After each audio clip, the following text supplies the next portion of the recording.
So today's Friday. So what am I doing here on Trend Chat? Actually, this is kind of impromptu. Kind of feel like I just woke up this morning and said, I think I want to do an episode. And given the fact that I'm going to be speaking live later on today, I said I might well try to go on here and be live and kind of get a little practice in as well. So we're going to talk a little bit about Roger Goodell and his press conference a couple of days ago, and President Bush and his speech, I think, yesterday, and I guess a little bit on tax reform. So it's going to be, I'm going to be honest, probably going to be a little all over the place because I definitely don't have a script on this. I'm literally going off the top of my head this morning. So either way, stick around, and I guess good morning to this for this, I guess, morning episode of Trend Chat.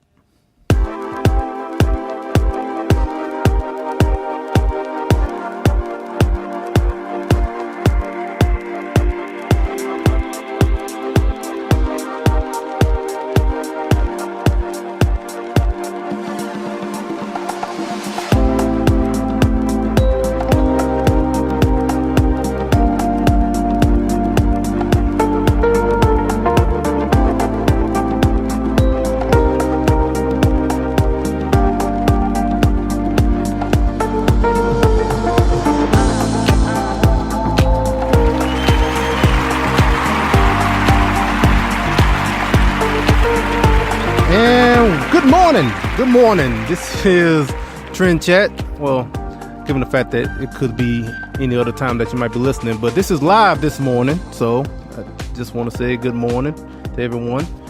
And if you listen some other time, good evening, good afternoon. So this is your host, Brian Bledsoe. And if you want to connect with us, whether on Facebook, Instagram, or Twitter, it's all the same name, Trend Chat 24/7. And I write for politichicks.com. If you want to read some of my articles, just go to politichicks.com/author/Brian Bledsoe. And this is the last time I'll be bringing this up because the event is today. I will be speaking at the Republican Women of Arlington fundraiser tonight. The special guests are the Politichicks. So it shouldn't be a surprise that I guess have a speaking part in there somewhere. Well, I'm not saying because I should have one. I'm just saying if I'm gonna have my first one, I guess it should be with them, and that definitely ease any bit of nerves as far as doing this for the first time. And that's also kind of the reason why I'm even on live right now, because I was thinking to myself, well, I'm going to be live this afternoon, well, tonight, so I better go ahead and give it a shot right now. Kind of really get my voice out there and do it live. Don't record it, and just go ahead and kind of get that feeling in you a little bit. And you know what? If there was any indication, like I mentioned in the beginning, that I basically kind of woke up this morning and said I'm going to do this. I mean, you heard the beginning, right? I didn't even know what to say as far as what to call this, as far as a morning episode, because I haven't thought much about it. I was like, I'm gonna get on so I can, one, talk about some of these things, like I said, about Roger Goodell and President Bush, but also just to kind of, I guess, a little bit of practice, I guess, and wanting to go live and really get my mind right on what I'll be doing tonight. Actually, I'll mention the topic of what I'll be talking about tonight later on. But I didn't finish, I guess, my spot about everything. So I did mention about the fundraiser tonight, but also the book, Politichicks: A Clarion Call to Political Activism, is available on Barnes & Noble and Amazon. So over 300 pages from contributors like myself, talking about different issues, topics like education, healthcare, taxes. I think taxes is in there, given I'm going to mention that a little bit. And at the section I'm in is in activism, where I talked about being a national delegate last year at the Republican National Convention, which is something I will mention at the fundraiser tonight as well. But once again, thanks for listening. If you're listening live, and if you're listening later on, thanks still. Last week we had the 2 parts with Burgess Owens, which did really well. When I looked at a lot of people really tuned in to listen to both parts. I really appreciate that. Pretty sure we'll definitely have them on again some other time. If you haven't noticed, if you're watching Fox News or a lot of other outlets, he's pretty busy right now. So hopefully we'll get him on some other time. But I guess I want to go straight into, I guess you could say the older news, given that this was a couple of days ago. So Roger Goodell, NFL commissioner, had a press conference, and he said a lot, but I guess the one thing most people are focusing on is that he is encouraging the players to stand, which is something that he has mentioned before a couple of days prior. But he mentioned that he encouraged the players to stand, but he's not going to enforce a rule, requiring them to stand. And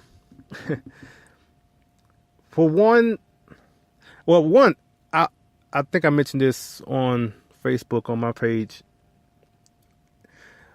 Regardless of how you may feel about the anthem protest in itself, as an NFL commissioner, which basically he is the face of the owners in a way, because the owners pay him and he basically do what they say for the most part, and that's about as good as you're gonna get coming from him, especially at this particular time. I'll get into that in a little bit, but for one thing, it's definitely late, way late.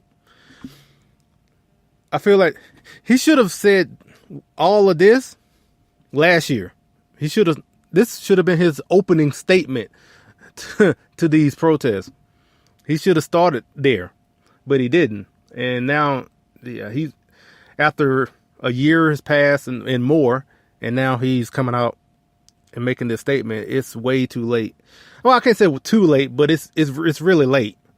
It could help out later on, given that he has at least said this, but it's definitely really late, especially given the statements he made before.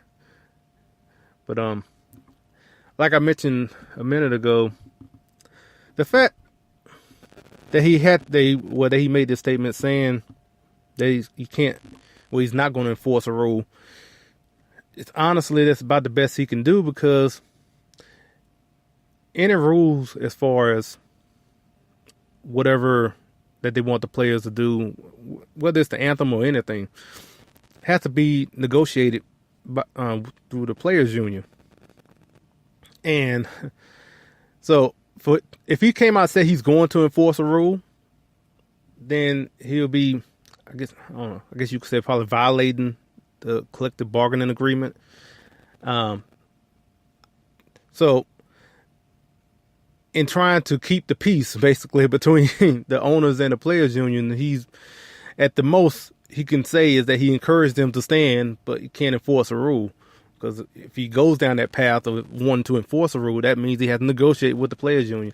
And I can't imagine, even if he said that the owners are willing to negotiate on this one issue to bring some sort of resolution to this, all these protests that's going on. I've mentioned before, I don't think these owners see the players standing for the anthem as that big of a priority to go into negotiations with the players union over just that one issue, at least. I mean, I don't know if anyone noticed, whenever it's time to renew the agreement between the union and the owners, it's normally not, it's not an easy deal. It goes on for months negotiating this. We want players say they want this and the owners want that. It goes back and forth. Sometimes they go on strike. Sometimes it goes into the next season where they don't play. So if you're going to get into all that, I can't see the owners seeing this as much of an issue to them as businessmen. I don't see them seeing it as, okay, we're going to get into this knockdown, drag out fight over the national anthem. I mean, that's how I think they see it. I'm pretty sure there's plenty of people listening to me right now and saying like, no, it's worth it. But I don't think the owners definitely don't see it that way. And even if they did, I can only imagine what the players union would ask for, given how much publicity this has gotten, and then have them being asked to the negotiating table to have this one thing resolved. The players union will ask for probably the most outrageous terms, even if they are not as sincere about the protest, as far as all of them, at least. I can definitely see them just asking for something outrageous just for the simple fact that this has gotten so much, airtime. And so they're going to want to take advantage of it and try to get something really good in return from the owners. So, yeah, it's just, it won't be a good, well, I'll put it this way, the owners definitely don't have leverage if they did this as far as wanting to negotiate this one issue with the players all of a sudden. So that's why I'm saying, as far as what the NFL commissioner said, it's about the best he's going to do. And I don't know when the next collective bargaining agreement comes. I don't know if it's in the next year or two or what. But who knows where we are by that time, as far as the ratings or the protest itself. Who knows? And even then, I'm pretty sure the owners are not going to want to. I mean, they might bring it up, given it just depends on where the state of the NFL will be at that time with all this is going on. But I don't see the owners being that patriotic to the point to where they would put their foot down and say, we want to negotiate this rule or else. I don't see it in them, really. And yeah, I definitely don't. Yeah. But like I said, we'll see. Maybe things get so bad to the point to where it would be a priority because it's hurting their bottom line. Because I think that's most of these owners are concerned about the bottom line more than anything. I'm not saying like they're not patriotic or not wanting the players to stand or anything like that. That's not what I'm saying. I'm just thinking they're businessmen, so that they're looking at the bottom line first, and everything else is could be second, especially if, like, say, if you're running a business like an NFL team. But so that's all I had to say on that. Given the fact, that was like 10 minutes. I'm saying that because I know about how much time I have tonight to speak. And I kind of want to know how to kind of gauge how much I'm speaking. Because, like I said, when I started this, I'm kind of getting in my mind as far as just speaking live. Now, even though I'm speaking behind a microphone right now, as opposed to speaking in front of people, which, I've done, but not as far as a long period of time. But I have my speech together, and I guess I'll get into that a little bit, but before I do, let's hear a word from our friends with the Founding Project. Hello, Trend Chat fans. The Founding Project invites you to experience our latest resource to take civics to citizens, TFP's new website.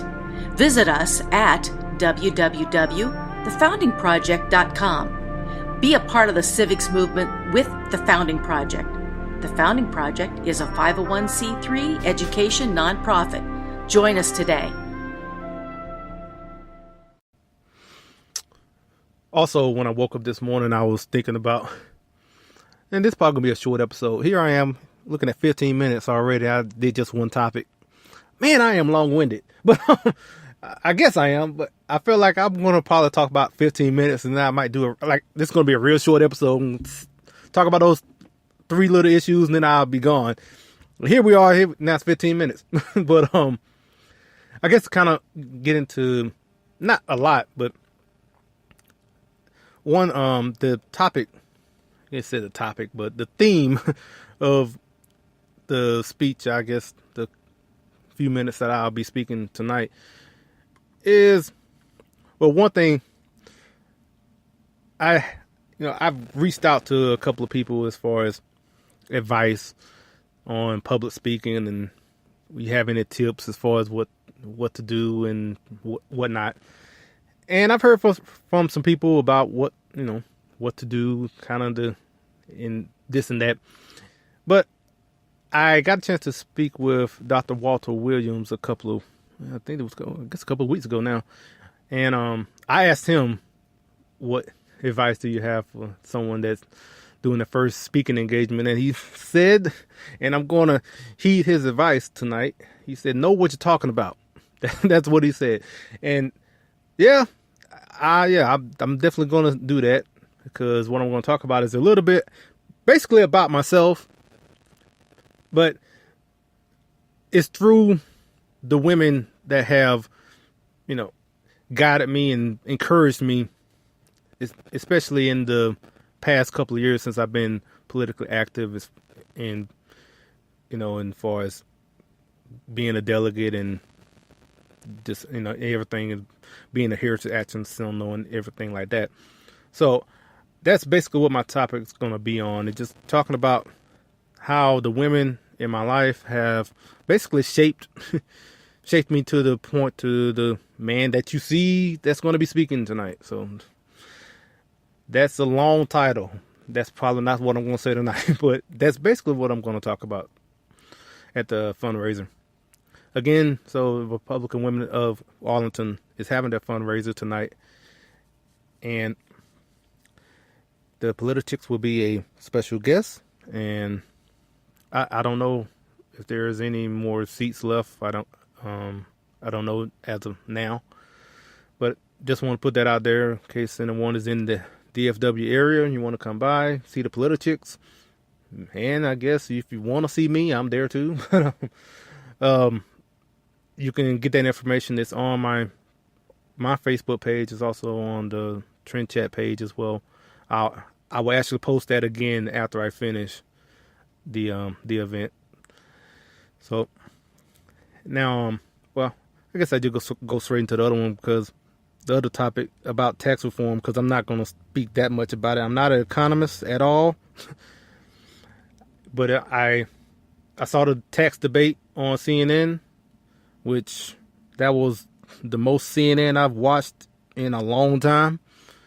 I guess since the presidential debates last year. So, but that's the only time I flip on CNN, and I bared it as much as I could. As soon as that debate was over, I saw Don Lemon. I said, "Click! I am going to another channel," and especially because I don't know how I got chose. I don't know whether it's because of the service I use or what. I don't know. But either way, I am, I guess, a part of the Nielsen rating system for some reason. I don't know how that works, but I know what I watch on my device, as far as through the service I use, goes towards the Nielsen ratings in some way. So given that I know that, I definitely don't watch CNN. But the debate was on, and Senator Ted Cruz was on, and I'll tune in then. I'll give him a little bump in the ratings for that, just to watch the debate. But like I said, I'm definitely not going to give Anderson Cooper any ratings the show before the debate. And when I saw Don Lemon, I turned that channel to, I basically turned it off. I wasn't watching anything else. But yeah, so the tax debate was pretty good. If anyone followed me on Twitter, not Trend Chat 24/7, but my personal Twitter is BL_Bledsoe. So during the tax debate, I tweeted out here and there about, and it wasn't like I was tweeting out stats and specific, numbers and everything. I was basically just tweeting out kind of the general, the general philosophy in a way about taxation, really. I mean, it's not like I got real deep about it, because honestly, you don't have to be an economist to understand as far as when it comes to taxes, as far as what you want out of your government or not, what you don't want out of your government when it comes to taxes. And I'm trying to think about some of the tweets that I put out, but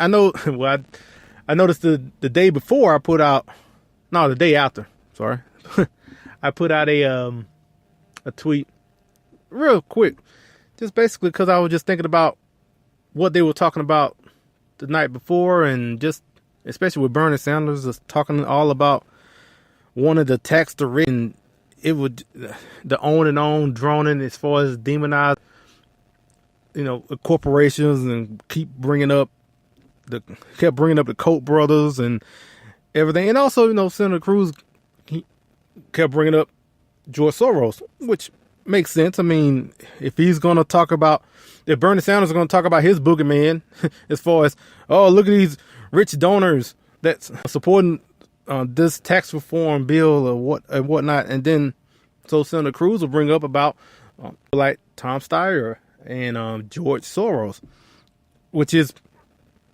a good rebuttal. But I know one of the things I brought up is that, okay, I think I can't say we all get it, but both parties have their, big multi-million-dollar donors. They do. But so what? It really doesn't. So what? Both sides have rich donors. I mean, that shouldn't shock you. And two, it kind of goes into another thing I mentioned as well. I find it funny that people love to talk about taxing the rich and taking whatever percentage of their income and thinking they should, quote unquote, give their fair share. They love to talk about the money they should be taking from them, but at the same time, they want to limit what those people can say about that percentage, about how much government is taking out, or even having a voice as far as what government should be doing. You want to take my money, like let's say, yeah, let's dream for a second. Let's say if I was a multi-billionaire. Wow. Yeah. So if I was a multi-billionaire, man, that would be awesome. But if I was, and the government is taking 50%, I just pulling out a number, 50% of my income to go to the government. You think I wouldn't want to have a voice as far as how that money is spent? Like, you're taking half of my money. I should have an opportunity. I should have as much opportunity as anybody to talk about what government should do with the money they're taking from me. But it seems like people have no problem as far as wanting to shut people up of the people who contribute the most to the government. And at the same time, the people who contribute nothing, they want to have all the voice. Like, it's just amazing to me how you want to tell the people who are basically funding the government to say, hey, shut up and give me your money, basically. And, you know what that kind of sounds like? It literally sounds like you're robbing somebody. Like when you hold them at gunpoint, what do you tell them? Shut up and give me your money. That's kind of like what they... Yeah. That just literally came into my head. It literally sounds like robbery. Man, that's basically how they want to treat the people who are giving the most of their income to the government through taxation. And I guess especially any libertarians listening, definitely I can hear them right now saying taxation is theft. And it's funny about that. I agree with the premise. One thing I've thought about before, as far as when it comes to taxation and stuff, in one sense, it's not theft because the people voted for it. Unfortunately, the people voted to have their money taken from them. So, like I said, I understand and I agree with the premise of saying that, but the fact that the theft is going on is approved by a majority of the people. Let's put it that way. Well, but I mentioned the day before, so I tweeted out, because during that debate, people like the moderators brought up about the government going to lose. We have elected people to go into Congress and cut taxes. Then that's what the people have chose. The people have chose people to bring in to lower taxes, to cut taxes. And so you're just not going to get as much money from the people who have earned it, as opposed to taking, I guess feeling like you're expected to get this percentage of money, or how much you expect to get from the people. Like, well, I would say the government basically have this, this mentality that the money that you earn, the money that you make as on your 9-to-5 job or whatever job that you're doing, is basically, their mentality is that you're working for the government. And so whatever you earn is the government's first. And then after we get our cut, then we'll give you whatever, we deem necessary you should have to take home. I mean, that's how they look at it. But obviously that's the reverse. I earned all of that, and you come in and want to get your cut out of whatever I've earned. But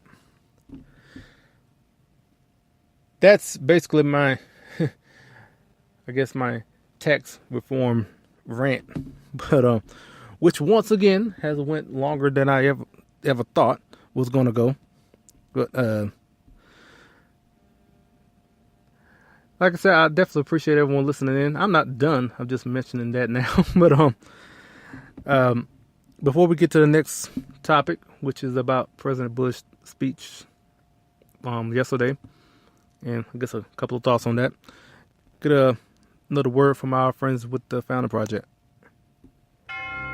Hello to fans of Trend Chat and Brian Bledsoe. The Founding Project, an education nonprofit dedicated to civics, invites you to visit our brand new website. Visit us at thefoundingproject.com. Be a part of the civics movement with the Founding Project. The Founding Project is a 501c3 education nonprofit. Please join us today.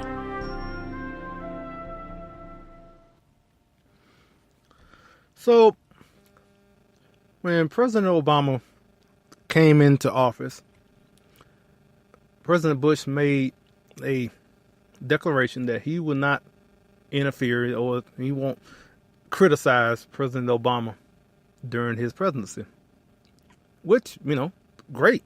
That is, and when he said that, people said, that is gracious of him to not really get political, or at least get critical of the president who's coming in. And that was looked at as a great, as decent. He's not going to try to undermine the president and just going to let him do his thing, basically. That's what he said for Obama. But apparently that has changed. And that's unfortunate, actually. But now given that we have President Trump in office. I guess that that stance that he had about President Obama, I guess it was just for President Obama, I guess, because it was just for the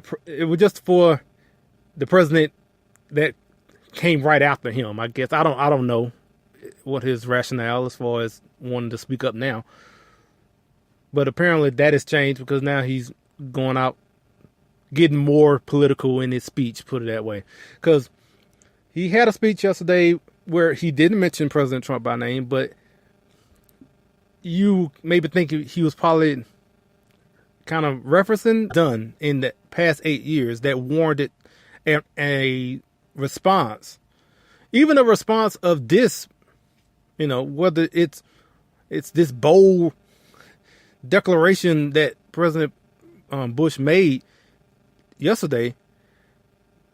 I could think of a number of things President Obama did that would warrant that sort of response, but President Bush decided not to say anything.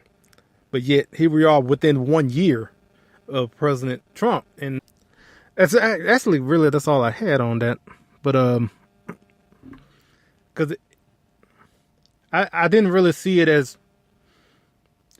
well. I saw it as somewhat of a subtle shot towards President Trump, and even that, in the fact that, like I said, he didn't say anything in the past 8 years with Obama, and now all of a sudden he feels like he wants to, make these statements now. But that's the question that I kind of have, is why you all of a sudden you want to speak up now. So that's pretty much it for today. I tell you, there's just to, I guess, kind of mention something about movies, only because I tend to watch a movie from time to time, and